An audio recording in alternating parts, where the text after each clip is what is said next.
샬롬. 새해를 여는 아침 기도의 둘째 날입니다. 히브리서 기자의 말로 어제 나눈 말씀을 잠깐 떠올려 보겠습니다. 믿음이 없이는 하나님을 기쁘시게 할 수 없습니다.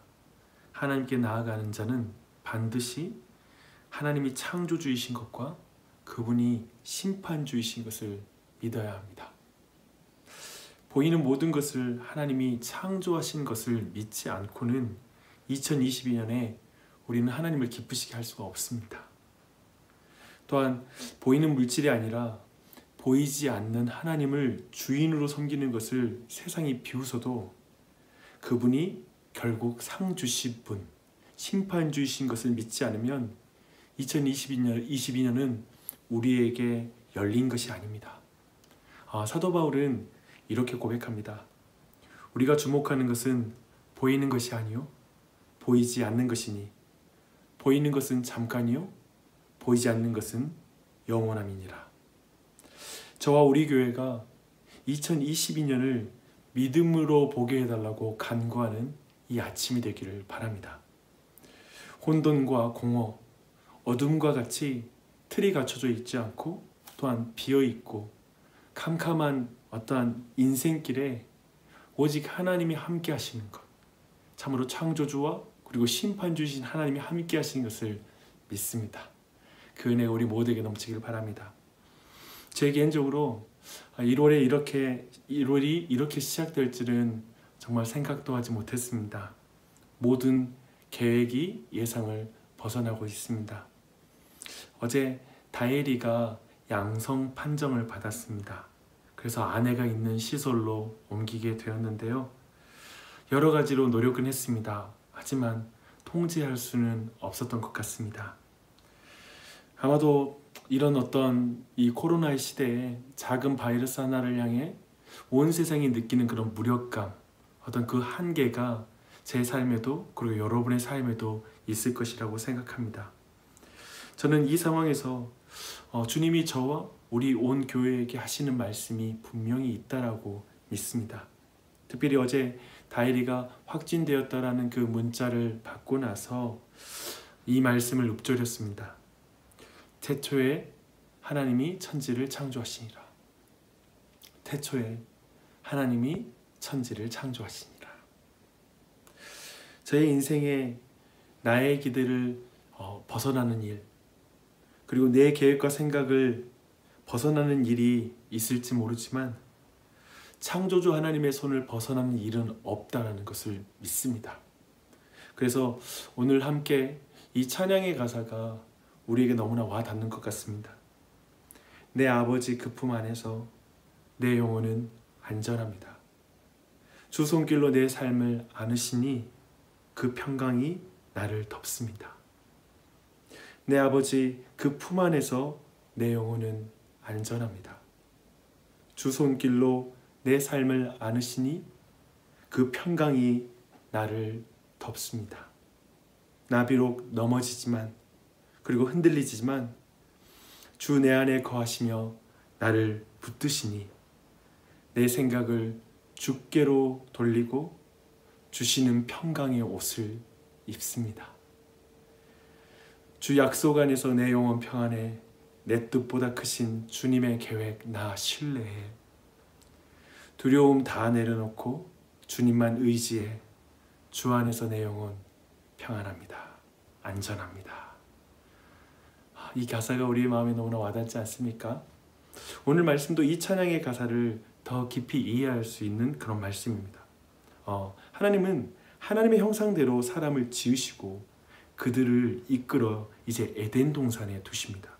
이 에덴이라는 동산은 그 뜻대로 기쁨과 생명력 있는 번성이 가득한 땅입니다.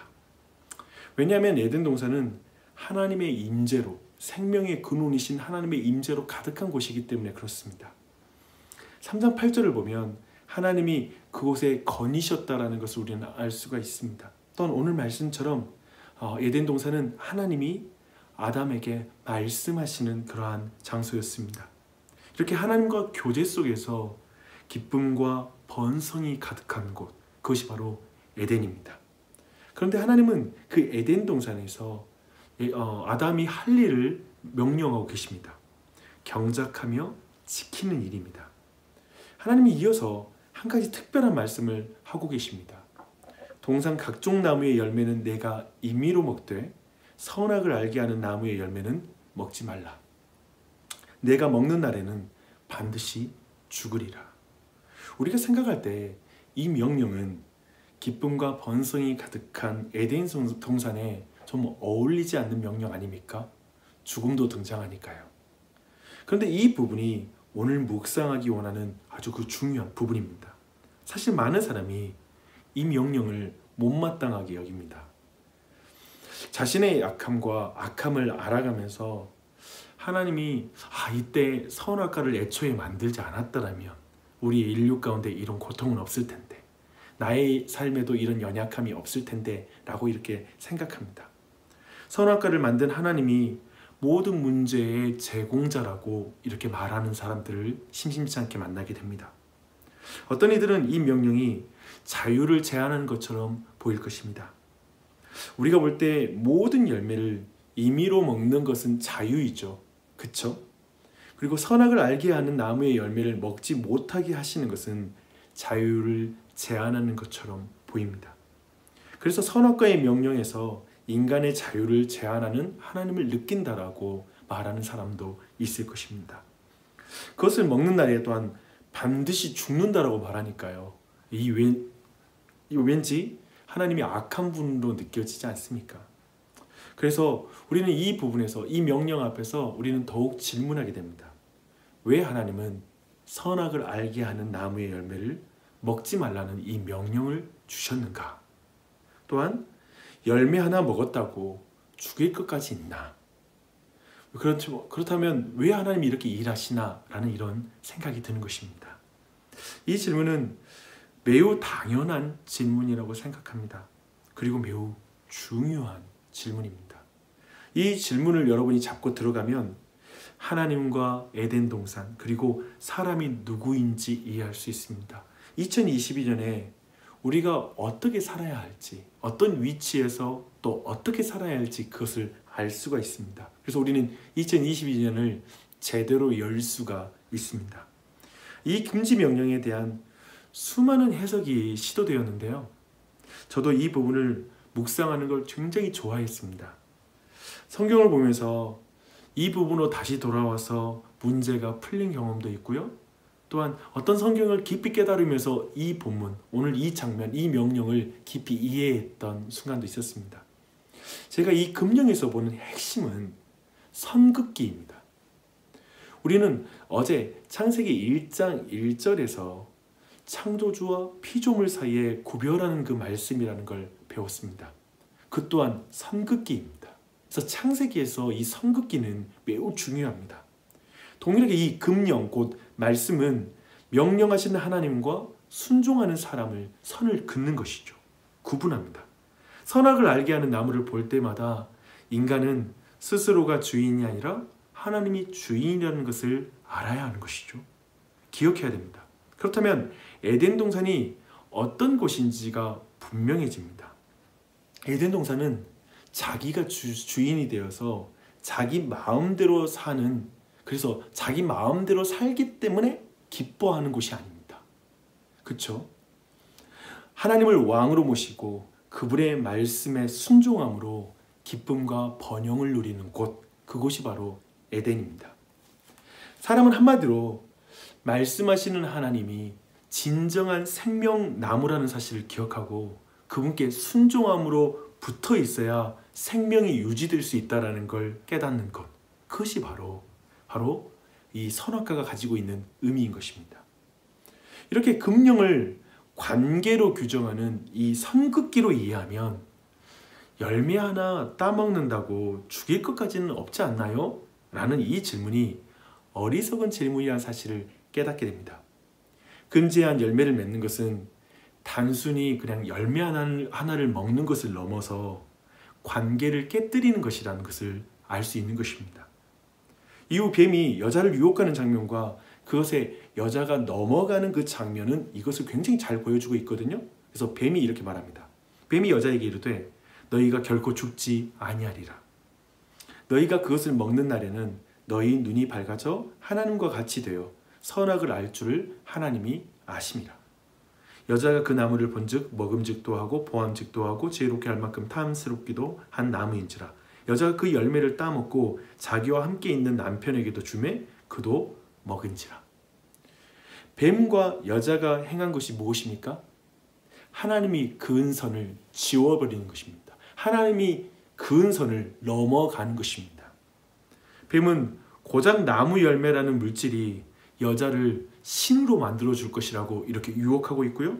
또한 여자는 하나님처럼 되려는 욕심에 고작 나무 열매를 예배자의 눈으로 바라보고 있습니다. 경배하고 있는 것이죠. 또한 그것을 따먹는 건 사실 성례에 참여하는 것, 그런 참여하는 것을 방불하는 그런 예배의 행위입니다. 그래서 그렇게 이 범죄 이후에 사람은 에덴 동산에 하나님이 거니시는 그 소리를 듣고 나서 나무 아래로 숨는 그 모습을 보입니다. 하나님과의 관계가 완전히 깨진 것입니다. 이후 부부 사이도 완전히 깨지고요. 그리고 피조물과의 관계도 완전히 깨지게 됩니다. 기쁨과 번영이 가득한 그 에덴이 이제는 엉망이 되고 죽음이 들어오고 파괴가 된 것을 우리는 볼 수가 있습니다.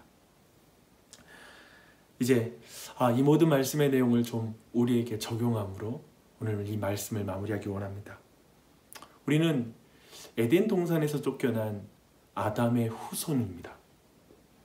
성경적인 표현을 빌리면 에덴 동편으로 움직이다가 바벨론과 같은 세상에 살고 있습니다. 그런 세상에서 우리에게 하나님은 어쩌면 각자의 동산을 주셨다는 생각이 듭니다.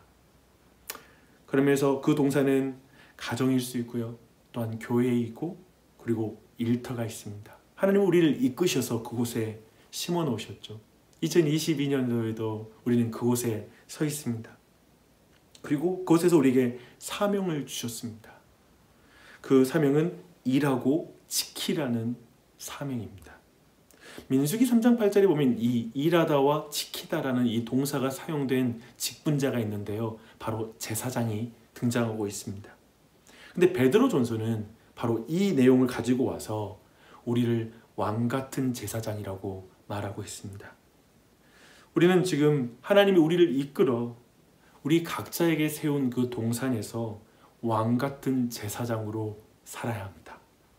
그런데 기억할 것은 그곳에 선악을 알게 하는 나무가 있다는 것입니다. 이 선악을 알게 하는 나무는 바로 하나님의 말씀을 상징하는데요. 곧 하나님의 금하시는 하나님의 말씀, 그리고 우리에게 하라고 하시는 하나님의 말씀이 바로 그 동산에서 우리에게 주어진 것입니다.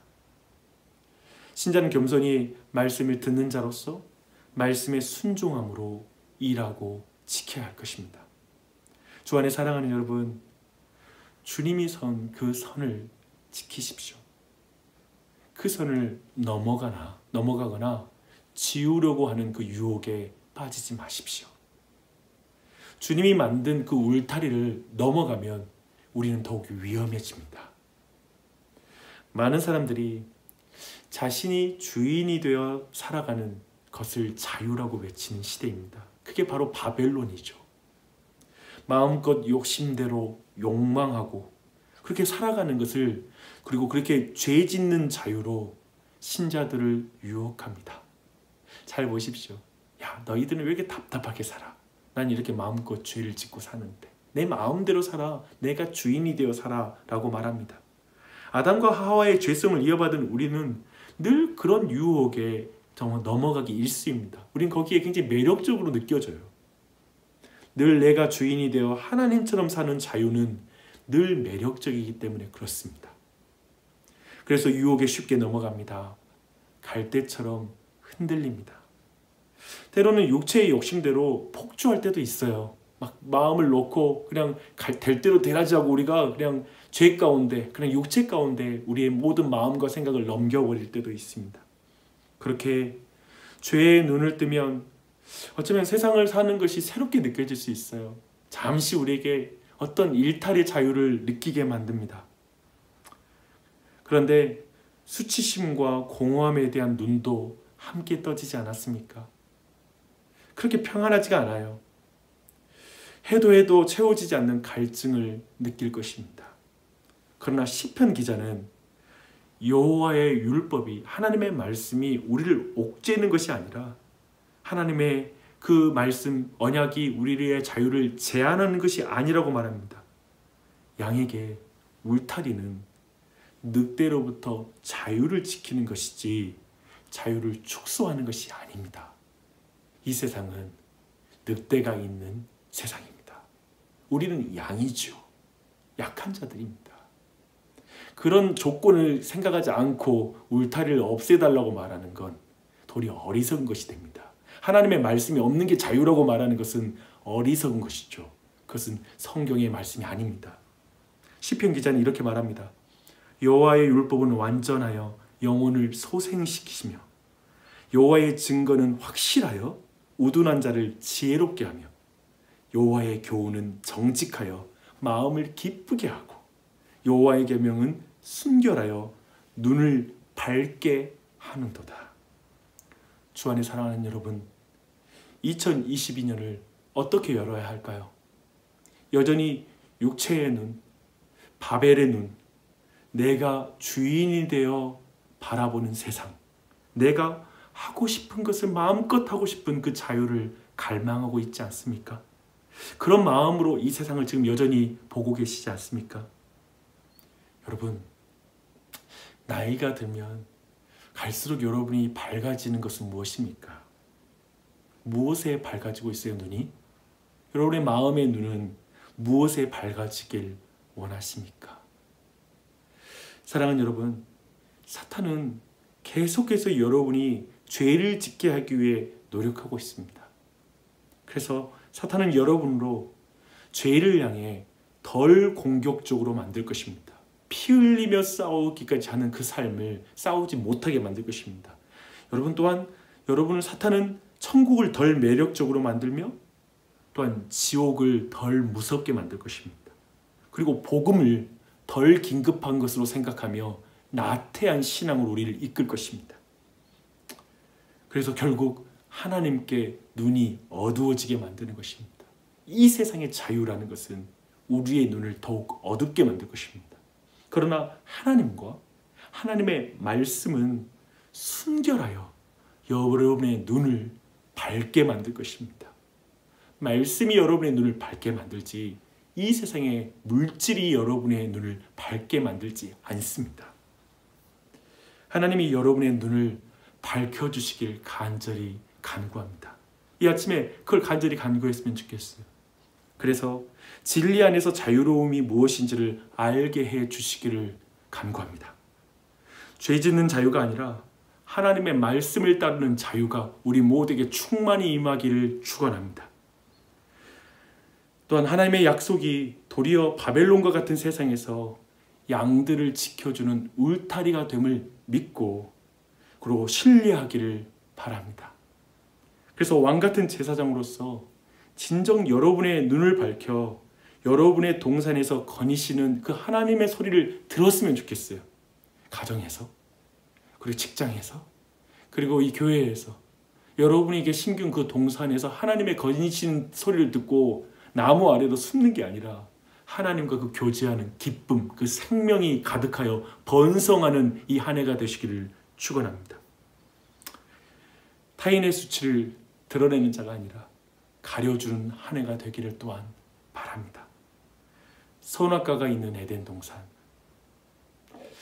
하나님이 분명히 선을 구워주는 그 선을 분명히 바라보며 이 세상을 살아가는 것, 그런 2022년이 되시기를 바랍니다.